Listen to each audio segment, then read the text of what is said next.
आजिर ए पवित्र सावित्री व्रत उपलक्षे मोर हृदय आपण मानकु प्रणाम एवं ढेर सारा शुभेच्छा और शुभकामना। आज गोटे वीडियो आनी आज्ञा अवश्य समस्त नारी मानक पई नुहे केतोटी नारी मानक पई आज्ञा समस्ते देह को नेबेनी। घरे थिबा पितृपिता को जदि आमे दिमुठा दिओली शांति रे खाइबा को देई पारु नाहंती कि स्वामी की आमे भक्ति श्रद्धा सहित सम्मान सेवा करि पारु नाहंती ताहले मंदिर जाई केउ मांक ठारू कि आशीर्वाद आनिया पई आपण माने जाउछंती। तेणु सबु बेले एई पदटा सुनिथिबे आज्ञा, सकल तीर्थ तो चरणे बद्रिका जीवी की कारणे। यार मानेटा आपण अल्प बहुत की निश्चय जानिथिबे।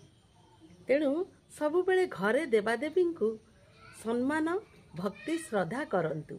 मंदिर जीवा आवश्यक नहीं आज्ञा।